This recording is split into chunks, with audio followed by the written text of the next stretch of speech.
Hi everyone, welcome back to another recipe. ಇವತ್ತು mango jam ಮಾಡೋದು ಹೆಂಗಂತ ನೋಡೋಣ. ಇಲ್ಲಿ ನಾನು ಬೆಂಗಳೂರು ಮಾವಿನಕಾಯಿ ತೊಗೊಂಡಿದ್ದೀನಿ. ನಾವಿಲ್ಲಿ ಬೆಂಗಳೂರು ಮಾವಿನಕಾಯಿ ಅಂತೀವಿ, ನೀವೇನಂತೀರಾ ಕಾಮೆಂಟ್ ಮಾಡಿ ಹೇಳಿ. ಇಲ್ಲಿ ನಾನು 4 ಬೆಂಗಳೂರು ಮಾವಿನಕಾಯಿನ ಸ್ಕ್ರ್ಯಾಪ್ ಮಾಡಿ ತುರ್ಕೊಂಡು ಎಸಳು ಥರ ಮಾಡಿಕೊಂಡು ಅದನ್ನ ಒಂದು ನಾನ್ ಸ್ಟಿಕ್ ಪಾತ್ರೆ ಒಳಗೆ ತೊಗೊಂಡಿದ್ದೀನಿ.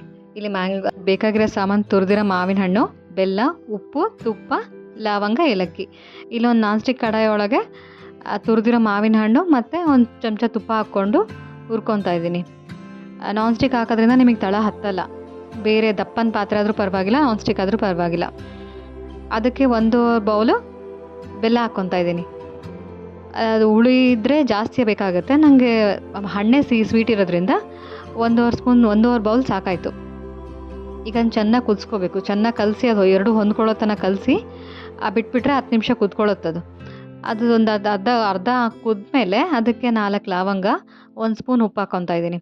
ಇಲ್ಲಿ ನಾನು ತೊಗೊಂಡಿರೋ ಮಾವಿನಕಾಯಿ ಹಣ್ಣು ಇಲ್ಲ, ಕಾಯಿನೂ ಇಲ್ಲ, ಮೀಡಿಯಮ್ ಇದೆ. ಹಾಗಾಗಿ ಜಾಸ್ತಿ ಬೆಲ್ಲ, ಉಪ್ಪು ಏನು ಬೇಕು ಅನ್ನಿಸ್ಲಿಲ್ಲ ನನಗೆ. ಇನ್ನು ಲಾಸ್ಟಿಗೆ ಇನ್ನೇನು ಒಂದು 5 ನಿಮಿಷ ಇಳಿಸ್ತೀವಿ ಅಂದಾಗ ಏಲಕ್ಕಿ ಹಾಕೋಬೇಕು. ಒಳ್ಳೆ ಫ್ಲೇವರ್ ಕೊಡ್ತದೆ ಅದು. ಸ್ವಲ್ಪ ಚೆನ್ನಾಗಿ ಕೈ ಆಡಿಸ್ಕೊಂಡು ತಳ ಬಿಟ್ಕೋಬೇಕದು. ಆವಾಗವಾಗ ಕೈ ಆಡಿಸ್ಕೊತಾನೆ ಇರಲ್ಲ, ತಳ ಹತ್ಕೊಂಡ್ರೆ ಅದು ಸೀದಿ ಸ್ಮೆಲ್ ಬರುತ್ತೆ.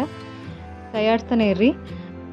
ಚೆನ್ನಾಗಿ ಕುದಿಸ್ಕೋಬೇಕು ಇದನ್ನ. ಯಾಕಂದರೆ ನಾವು 6 ಮಂತ್ಸ್ನ ಸ್ಟೋರ್ ಮಾಡ್ಬೋದು. ಸ್ಟೋರ್ ಮಾಡೋದ್ರಿಂದ ಚೆನ್ನಾಗಿ ಕುದಿಸ್ಕೊಂಡ್ರೆ ನಿಮಗೆ ಹಾಳಾಗಲ್ಲ. ಪ್ರಿಸರ್ವೇಟಿವ್ ಥರ ವರ್ಕ್ ಆಗುತ್ತೆ ಚೆನ್ನಾಗಿ ಕುದಿಯೋದ್ರಿಂದ. ಇಲ್ಲಿ ಸಾಫ್ಟಾಗಿ ಜೆಲ್ ಥರ ಅನಿಸ್ಬೇಕು ಕೈಯಲ್ಲಿ ಇಟ್ಕೊಂಡಾಗ. ಅದು ಪಾಕ ಥರನೂ ಕೈಯಲ್ಲಿ ಮುಟ್ಟಿದಾಗ ನಿಮಗೆ ಒಂದೆಳೆ ಪಾಕ ಥರ ಬರುತ್ತದು. ಆಮೇಲೆ ಪಾತ್ರೆನೂ ಬಿಟ್ಕೊಳ್ಳುತ್ತೆ ಆ ಮಾವಿನ ಹಣ್ಣು. ಬಿಟ್ಕೊಂಡಿದೆ ಅಂದರೆ ಆಗಿದೆ ಅಂತ ಅರ್ಥ.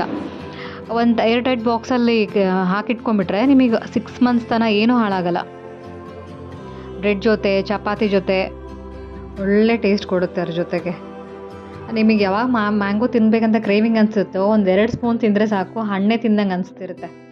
ಮತ್ತು ಮ್ಯಾಂಗೋ ಸೀಸನ್ಗೋಸ್ಕರ 1 ಇಯರ್ ವೆಯ್ಟ್ ಮಾಡಬೇಕಂತ ಏನಿಲ್ಲ. ಸೊ ಈ ಥರ ಮಾಡಿಟ್ಕೊಂಡ್ರೆ ನಿಮಗೆ ಯಾವಾಗ ಬೇಕೋ ಆ ಫ್ಲೇವರ್ನ ಟೇಸ್ಟ್ ಮಾಡ್ಕೋಬೋದು. ಒಂದ್ಸಲ ಟ್ರೈ ಮಾಡಿ ನೋಡಿರಿ, ಭಾಳ ಇಷ್ಟ ಆಗುತ್ತೆ. ಮಕ್ಳಿಗೆ ಬಾಕ್ಸಸ್ಸಿಗೆ ಕಟ್ಟೋಕ್ಕೂ ಈಸಿ ಇರುತ್ತೆ ಏನು ಕಟ್ಟಬೇಕು ಅಂತಂದರೆ. ಸೊ ಟ್ರೈ ಮಾಡಿರಿ. Thanks for watching. Likes and subscribe.